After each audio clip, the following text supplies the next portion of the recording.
नमस्कार, मैं आनंद कुमार झा और इस वीडियो में हम बात करेंगे चिराग पासवान की।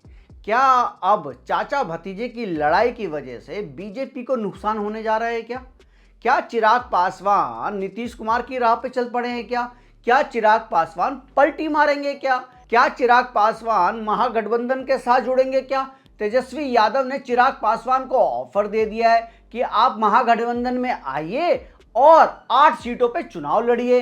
तो चिराग पासवान के जो है अभी दोनों हाथ में लड्डू है। वो बीजेपी के साथ भी खेलना चाहते हैं और महागठबंधन को भी नाराज नहीं करना चाहते। तो मैं आपको इस वीडियो में बताता हूं कि चिराग पासवान जाएंगे तो जाएंगे कहां, और अगर वो बीजेपी को डक करेंगे, बीजेपी का साथ छोड़ेंगे तो नुकसान होगा किसका। इस वीडियो में हम ये बातें समझ लेते हैं। चिराग पासवान का गठबंधन, चिराग पासवान का तालमेल सिर्फ और सिर्फ बिहार की जनता के साथ है। चिराग पासवान ने रविवार को साहेबगंज विधानसभा क्षेत्र में बहुत ही जबरदस्त रैली करी। बहुत अच्छी भीड़ थी। देखिए, चिराग पासवान की एक खूबी तो है कि जिस जगह भी ये खड़े हो जाते हैं चिराग पासवान बिहार में, वहां पे जो आपने देखा होगा वहां पे भीड़ ही भीड़ लग जाती है। 2020 के विधानसभा चुनाव में भी आपने देखा होगा चिराग पासवान ने जिस जिस विधानसभा में गए वहां पे जबरदस्त लोगों की भीड़ रही। लेकिन चिराग पासवान की प्रॉब्लम ये है कि ये वोट कटुआ पार्टी बन के रह गई है। ये सिर्फ वोट काटती है, वोट जोड़ नहीं पाती। 2020 में भी आपने देखा होगा विधानसभा इलेक्शन में चिराग पासवान जो है अच्छा नहीं कर पाए, एक भी सीट नहीं आई उनकी। एवं वो वोट कठुआ पार्टी बन के रह गए। जो जेडीयू के माना जा रहा था कि जेडीयू कुछ अच्छा करेगी, लेकिन उनकी सीटें कम कर दी उन्होंने चिराग पासवान ने। 2020 में 36 का आंकड़ा था नीतीश कुमार के साथ, और नीतीश कुमार का जो है सीटें उनकी बहुत ज़्यादा कम हो गई चिराग पासवान की वजह से। हाँ, जो आप ये सुनते होंगे तेजस्वी यादव से कि बिहार की सबसे नंबर 1 पार्टी है, सबसे बड़ी पार्टी है, सबसे ज़्यादा सीटें हैं हमारे पास, 78 सीटें हैं। ये इसका कारण ही सिर्फ यही है कि चिराग पासवान की वजह से तेजस्वी यादव की सीटें बढ़ी। इसका सिंपल वजह यही है कि जेडीयू के अगेंस्ट जो है चिराग पासवान ने अपने कैंडिडेट उतारे, और इसकी वजह से जेडीयू अच्छा नहीं कर पाई, और इसी वजह से जो है तेजस्वी यादव की सीटें बढ़ गई। क्या आप चिराग पासवान भी जो है वो पलटी मारेंगे क्या नीतीश कुमार की तरह?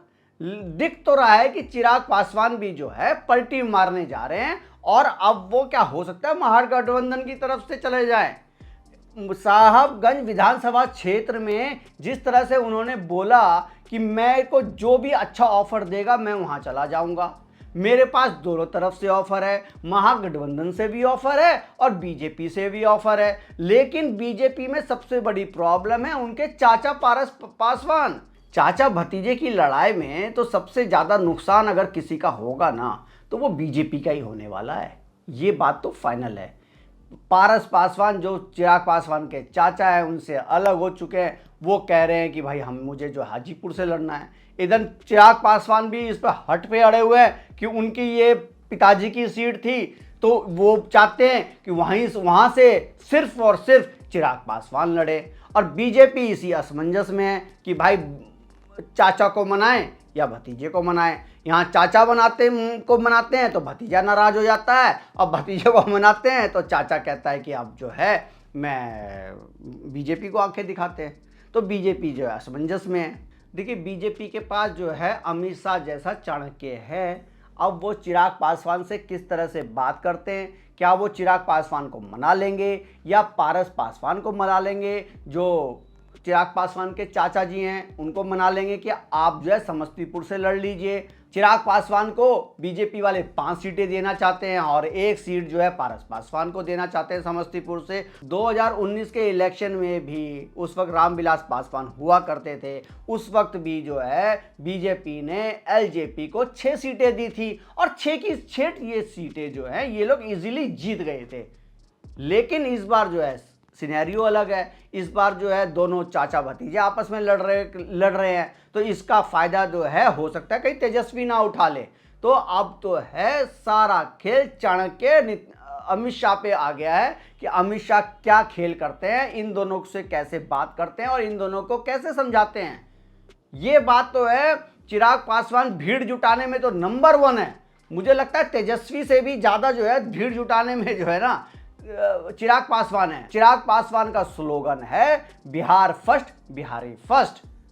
लेकिन क्या वो वोट भी ले पाएंगे, क्या वो सीटों में तब्दील कर पाएंगे, ये एक देखने की बात है। महागठबंधन चिराग पासवान को 8 सीटें बिहार में लड़ने के लिए ऑफर कर चुका है, लेकिन बीजेपी ने सिर्फ 5 सीटें दी हैं चिराग पासवान को। 1 सीटें जो है उनके चाचा को दी है समस्तीपुर लड़ने के लिए।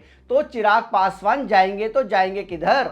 आप लोग प्लीज़, अगर आप लोग क्या चाहते हैं प्लीज़ कमेंट करके बताइए कि चिराग पासवान बीजेपी के साथ लड़ें, बीजेपी के खिलाफ लड़ें, प्लीज़ कमेंट करके बताइए। लेकिन मैं एक संदेश बीजेपी वालों को देना चाहता हूं अपने इस वीडियो में कि ये चिराग पासवान जिस पार्टी में भी रहता है ना, सरकार उसी की बनती है। इनके पिताजी का भी यही हाल था। ये जहाँ पे भी रामविलास पासवान जिस पार्टी में जाते थे उसी की सरकार बनती थी। तो इस चीज़ को भी आप एक बार कंसीडर कर लीजिए अमित शाह जी, कि ऐसा ना हो कि ये चिड़िया उड़ गई और आपको पता ही नहीं चला। क्योंकि ये आदमी ऐसे हैं, ये जहाँ पे भी जाते हैं सरकार उन्हीं की बनती है। 1-2 बार का बात नहीं है, 1-2 टर्म की बात नहीं है। हम 2004 से ही देखते आ रहे हैं, जिसके साथ ये गए हैं उन्हीं की सरकार बनी है। तो आप लोग क्या चाहते हैं कि बीजेपी के साथ लड़े चिराग पासवान या तेजस्वी के साथ जाए? प्लीज़ कमेंट करके बताइए। और चिराग पासवान क्या ये जो टैक्टिक्स उन्होंने अपनाई है, प्रेशर टैक्टिक्स, क्या इसमें ये कामयाब होंगे या नहीं होंगे? चिराग पासवान अगर बीजेपी का साथ छोड़ते हैं तो कितना नुकसान है बीजेपी का, ये भी कमेंट करके बताइए। और आप लोग अगर कुछ मैसेज कमेंट करना चाहते हैं तो बिना गाली दिए कर सकते हैं। और अगर आपको मेरा वीडियो, मेरा कंटेंट अच्छा लगता है तो प्लीज़ लाइक, शेयर और सब्सक्राइब भी कर दीजिए ज़्यादा से ज़्यादा। धन्यवाद।